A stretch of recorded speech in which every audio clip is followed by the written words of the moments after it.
The Valkyrie delegation ship descended through Earth's atmosphere with the confidence of a species that had conquered 12 star systems. Ambassador Zorath stood at the command bridge, watching the blue planet grow larger in the viewing screen.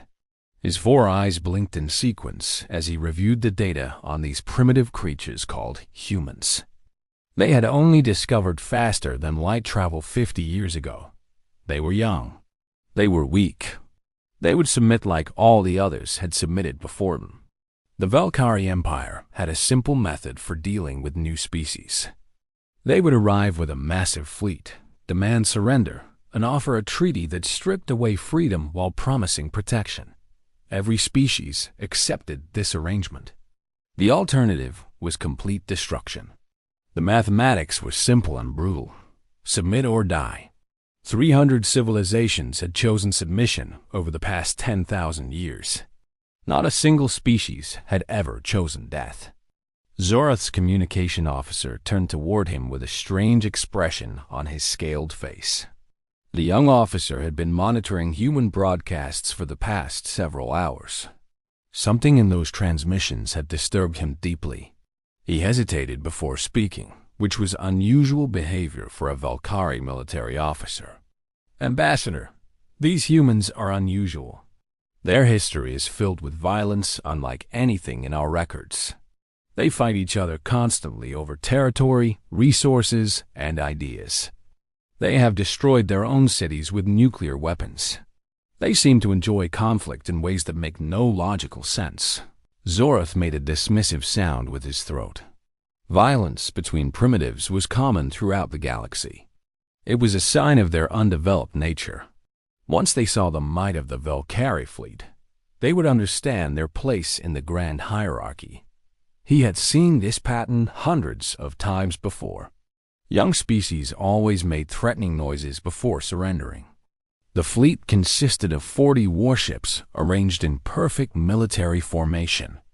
Each vessel was 5 kilometers long and carried enough firepower to level an entire continent. The Valkyrie had positioned them around Earth in a configuration that blocked any possible escape route into deep space. This display of overwhelming power had made countless species surrender without firing a single shot. The humans would certainly be no different from all the others. Zorath transmitted the standard conquest message to every communication device on Earth simultaneously. His words were translated into every human language by advanced software. He spoke of the greatness and glory of the Valkyrie Empire. He described the benefits of joining their ancient civilization. He mentioned the protection they would provide against other hostile species that roamed the galaxy. Then he delivered the ultimatum that had never failed. Humanity had exactly 1 Earth day to send representatives for treaty negotiations. Failure to comply would result in the systematic destruction of their major cities one by one. The ambassador expected panic among the human population. He expected pleading messages from desperate world leaders. He expected frantic attempts at negotiation from frightened diplomats. What he received instead was complete silence. Total and absolute silence for the first 6 hours. His communication officer reported that human military channels were extremely active with encrypted transmissions, but no response came to the Valkyrie directly. This was deeply unsettling. This silence was unprecedented in Valkyrie history. Zorath had never encountered a species that did not immediately respond to the threat of extinction. Every civilization had at least attempted to communicate, to beg, to bargain for survival. These humans said nothing. They simply went quiet and began talking to each other in codes that the Valkyrie computers could not break. Zorath ordered his fleet to move closer to the planet as a more aggressive show of force. Perhaps these humans needed a clearer demonstration of their dangerous situation. Perhaps they did not understand the weapons pointed at their world. He would make them understand. Then the first human message arrived after 7 hours of waiting. It came from an organization called the United Earth Defense Council, which the Valkyrie had never heard mentioned in any broadcast. The message was brief and contained none of the expected diplomatic language. There were no formal greetings, no acknowledgments of Volcari superiority, no humble requests for mercy or additional time. The message contained only 5 words that made Zorath's blood run cold in his veins. "We do not negotiate with invaders." Before the ambassador could process this response or formulate a reply, every sensor on his flagship began screaming urgent warnings. The humans had somehow hidden a massive network of weapons platforms throughout their entire solar system.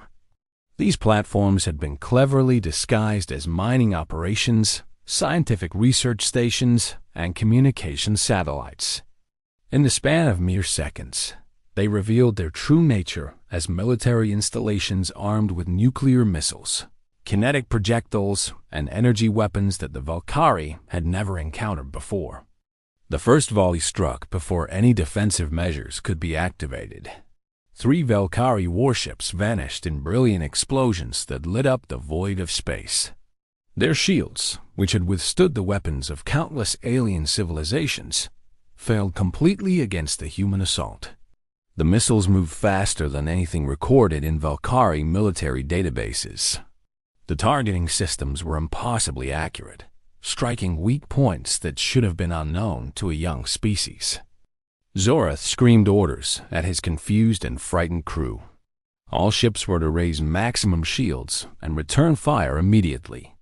The fleet scrambled to respond to the attack, but the humans had clearly planned this moment for many years. They had known that alien contact would come eventually. They had prepared for the worst possible scenario without hoping for the best. They had chosen war over surrender before ever meeting their enemy face to face. From the surface of Earth, thousands of additional missiles launched toward the Volcari fleet in coordinated waves. Ground-based railguns fired massive projectiles at speeds that seemed impossible for such a young civilization. Orbital defense stations that had appeared to be peaceful research facilities suddenly opened fire with weapons that cut through Volcari armor like it was nothing more than thin paper. The humans had another advantage that Zorath had not anticipated. Their own warships emerged from behind Mars, where they had been hiding in complete silence. These vessels were ugly and purely practical, built without any concern for elegant appearance. They were covered in weapons and heavy armor plating.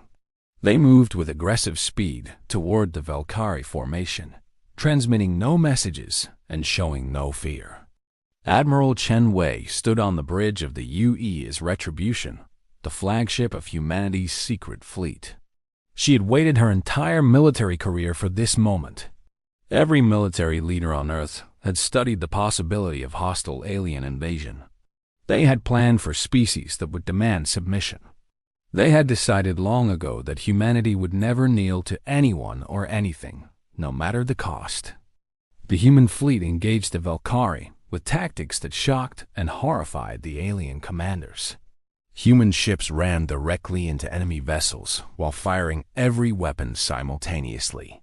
Pilots ejected from their cockpits moments before impact, willing to sacrifice their ships for guaranteed kills. Small craft loaded with explosives flew suicide missions into Volcari engine sections. This was not the behavior of a rational species. This was the behavior of creatures who valued freedom more than their own individual lives. Zorath watched in growing horror as another 10 ships were destroyed in rapid succession.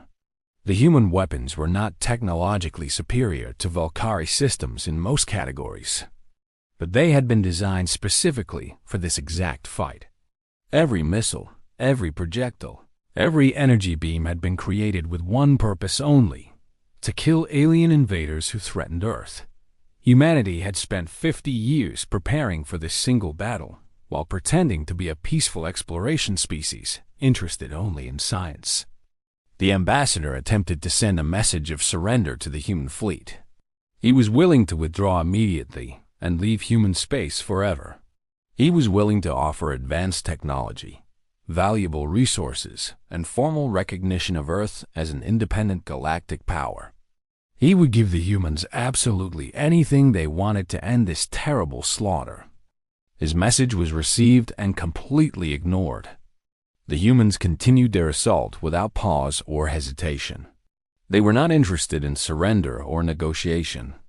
They had received a threat against their world and their families. They had responded with total and unconditional war. Admiral Chun ordered the final phase of the human battle strategy. Nuclear weapons wrapped in advanced stealth technology detonated inside the formation of remaining Valkyrie ships. The humans had somehow launched these devices before the battle even began, hiding them in the debris field that naturally surrounded Earth. They had anticipated every move the aliens would make before they made it. The Valkyrie flagship took a direct hit to its primary engine section. Zorath was thrown violently across the bridge as his vessel lost power and began drifting helplessly. Through the cracked viewing screen, he could see the systematic destruction of his entire fleet. Ships that had conquered countless worlds across the galaxy were burning in the cold void of space.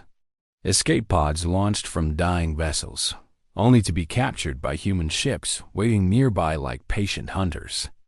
In less than 3 hours, the greatest military force the Valkyrie Empire had ever assembled was completely and utterly destroyed. Not a single ship escaped to carry warning back to the homeworld. The humans had planned for that possibility as well. They had positioned fast vessels along every possible escape route into deep space. They had left no survivors who could flee and tell the tale. Admiral Chun stood over the captured Ambassador Zorath in the secure holding cell of her ship. The alien looked defeated, confused, and broken. He could not understand what had happened to his invincible fleet. His species had conquered 300 civilizations without any significant resistance. No one had ever fought back like this. No one had ever refused to negotiate. "Your empire will come for revenge," Zorath said weakly, his voice filled with desperate hope. "You cannot defeat them all. They will send 1,000 ships next time." Chun smiled without any warmth in her eyes. There was something deeply terrifying in her calm expression. Something ancient and predatory.